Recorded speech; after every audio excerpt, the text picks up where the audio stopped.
अस्सलामुअलैकुम दोस्तों, आप देख रहे हैं कोरल ड्रा ट्यूटोरियल उर्दू ज़बान के अंदर और मेरा नाम है मोहम्मद नईम। तो स्टार्ट करते हैं। कोरल ड्रा न्यू फाइल लेते हैं।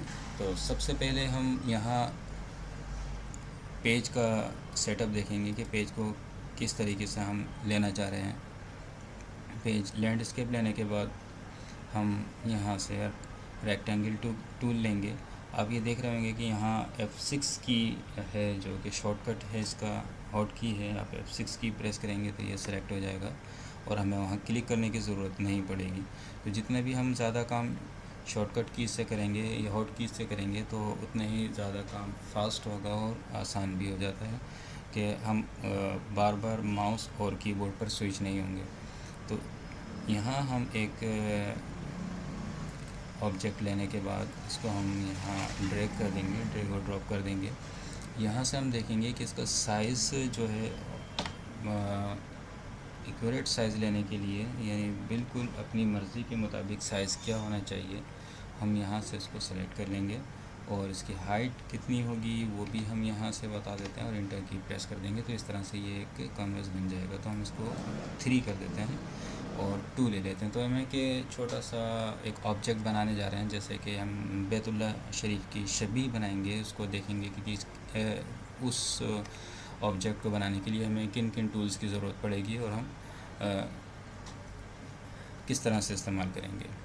तो ये एक ऑब्जेक्ट है, रेक्टेंगल टूल के ज़रिए मैंने लिया है और उसको लेने के बाद क्योंकि मैं इसको चेंजिंग करना चाहता हूँ, अगर मैं यहाँ से सेट करता हूँ इस तरह से तो उसके कर्व जो हैं, किनारे जो हैं वो राउंड हो जाएंगे। लेकिन मैं इसको अगर स्केल और स्किप करना चाहता हूँ तो वो मुझे इसके लिए सबसे पहले एडिट में जाने के बाद, अरेंज में जाने के बाद इसको कन्वर्ट टू कर्व्स करना पड़ेगा। कंट्रोल Q इसकी शॉर्टकट कीज़ है। तो इसके बाद मैं शेप टूल लूँगा, F10 की प्रेस कर देता हूँ और शेप टूल लेने के बाद हमें ये एक नोड सेलेक्ट करने के बाद शिफ्ट की प्रेस करके हम शिफ्ट की प्रेस करने के बाद एरो की एक मरतबा अप और यहाँ भी इसको भी क्लिक करने के बाद एरो की शिफ्ट दबा के एक मरतबा डाउन कर देंगे। तो ये एक हमने रेक्टेंगल टूल लिया था जिसकी विड्थ और हाइट ये थी। एक और टूल ले लेते हैं रेक्टेंगल जिसकी विड्थ तो यही होगी लेकिन हाइट 1 पिक्सल होगी। अब कंट्रोल Z। अब हम इसको यहाँ ड्रैग कर लेते हैं और 2 और 1 इंटर की प्रेस किया।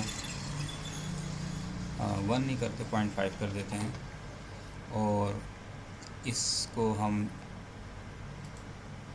कर्व में चेंज कर देंगे, कंट्रोल Q। और चेंज करने के बाद इसको हमें इसके बिल्कुल सेंटर में रखना है। तो उसके लिए क्या तरीक़ाकार होता है, क्या स्टेप हैं। हम जिस ऑब्जेक्ट को लेकर जाना चाह रहे हैं सबसे पहले उसे क्लिक करेंगे, फिर शिफ्ट प्रेस करके रखेंगे और दूसरे ऑब्जेक्ट को जिसके हम सेंटर में या अलाइन करना जा रहे हैं उस पर क्लिक करेंगे। यहाँ क्लिक करने के बाद अब हम C सेंटर के लिए और E वर्टिकल सेंटर के लिए यूँ हम इसको सेट कर सकते हैं। और अगर हम इसको ऊपर नीचे करने जा रहे हैं तो हम कंट्रोल की प्रेस करके रखेंगे तो ये अलाइन में रहेगा।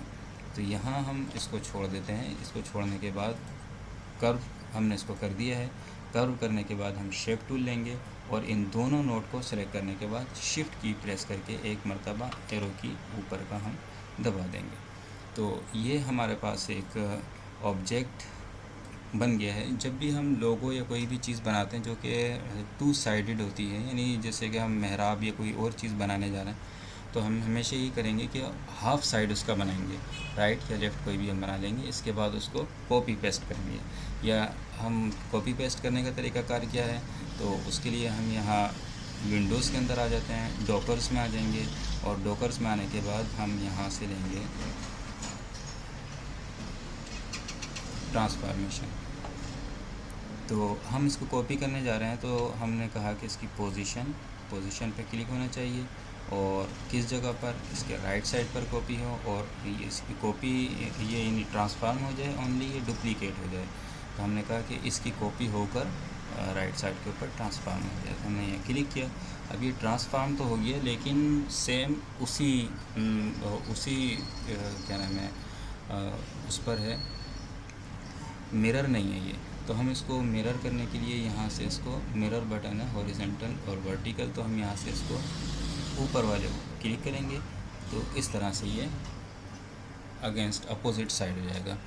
तो अब हम यहाँ से इसमें कलर फिल कर देते हैं। कलर फिल करने के लिए हमें यहाँ ऑब्जेक्ट को सेलेक्ट करना होगा और हमने ज़रा लाइट कलर ले लेते हैं यहाँ से। इस पर क्लिक करने के बाद हम यहाँ से और इस वाले साइड को हम ज़रा डार्क कर देंगे और ये वाले ऑब्जेक्ट को हम थोड़ा और हल्का कर देते हैं, जैसे कि ये। तो इस तरह हमने एक ऑब्जेक्ट बना ली। थोड़ी सी चौड़ाई ज़रा सी ज़्यादा थी, इसको हम कम कर लेते हैं। और ये जब सब हमारे पास ऑब्जेक्ट बन गए, इसको हम सब सेलेक्ट करने के बाद कंट्रोल जी, ये ग्रुप हो जाएगा। और हम इसके बाद ओनली सिर्फ पी की प्रेस करेंगे। पी से क्या होगा कि पेज के सेंटर में ये आ जाएगा। तो अब हम इसको F4 की प्रेस करेंगे तो ये जो ऑब्जेक्ट है वो फिट टू पेज हो जाएगा। F3 से जूम आउट हो रहा है। तो यहाँ अब हम अगर दरवाज़ा भी बनाने जा रहे हैं तो हम ऐसा करते हैं, कंट्रोल U अनग्रुप कर लेते हैं, इसकी कॉपी कर लेते हैं। तो इसके लिए भी हम यही टूल इस्तेमाल कर लेते हैं, या कंट्रोल C और कंट्रोल V भी इस्तेमाल कर सकते हैं। हमने यहाँ इसकी डुप्लीकेट की इसी जगह पर, और डुप्लीकेट करने के बाद इसको हमने छोटा कर लिया इस तरह से। ठीक है, इसको हम दरवाज़ा बनाने जा रहे हैं, यहाँ रखा हमने, थोड़ा सा कलर हल्का सा लाइट कर लिया, थोड़ा सा इसको हम नीचे कर लेते हैं। और ये ज़रा सी इसकी, क्योंकि हमने इसकी साइज़ को विड्थ को कम किया है, तो हम शिफ्ट F2 की प्रेस करते हैं, F3। तो हम इसके ज़रा शेप टूल के ज़रिए नोड को सेट कर लेंगे, जो कि हमें यहाँ नज़र आ रहा है इसके हिसाब से। तो इसी तरह से जो ऊपर लाइन जा रही है, इसको भी हम जो पट्टी बॉर्डर जा रहा है उसको भी, डोर को उसके बॉर्डर के हिसाब से सेट कर देंगे। थोड़ा सा और ऊपर कर देते हैं और यूँ हमारे पास ये दरवाज़ा बन गया इसका। F3 हम की प्रेस करेंगे